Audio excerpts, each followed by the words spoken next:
ဂျပ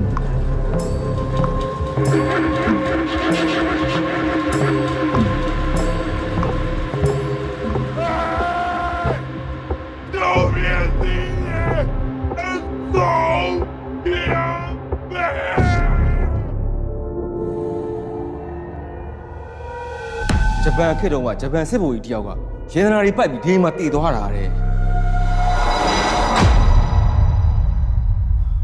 ခမရကသေးပြီခမရကတော့သေးပြီခမရက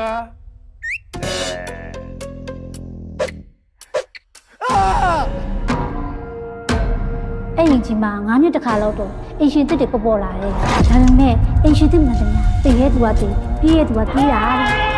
ကျုပ်တို့ရဲ့ဟောဒီအိမ်နဲ့ရေနနာပစ္စည်းတွေတခြားလူတွေရဲ့လက်ထဲကိုပါမသွားအောင်လို့အခုရောက်နေတဲ့မိသားစုကိုလည်းကျုပ်တို့တွေ6လမ်းပဲ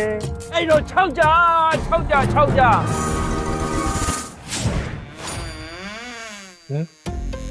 နိုင်ဟိုဘရင်းဘော်ကြီးကပွင့်သွားတာတခါကြီးပွင့်သွားနော်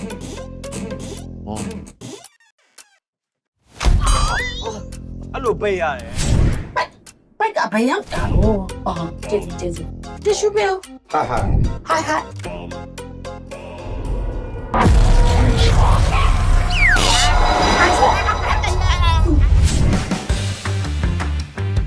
မောင်တို့6ဖို့လာတာမဟုတ်ပါဘူး။ခင်ဗျ6ဖို့လာတာမဟုတ်ဘူးလေပြောတယ်။မျက်နှာလည်းမျက်နှာစိုးကြီးနဲ့ပြောရလိုက်တာမောင်လေးက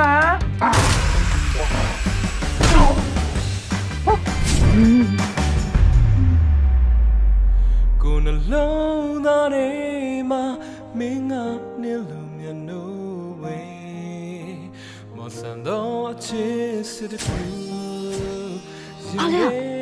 ဒီနားမှာတစ်ခုရှိတယ်ငါတရေလေငါဘာဖြစ်နေရလဲနင်းနာမင်းအမှန်တိုင်းပြောညအကောင်မလေးကိုလုံးဝမချောက်ခဲ့ဘူးမလားဘောင်းလေမူးလေလို့ပါခင်ဗျာတရေကခေါင်းမူးတွေရှိတာအေးရရှာတယ်အရှောက်ရှာအဲ့လိုမြောက်ပါက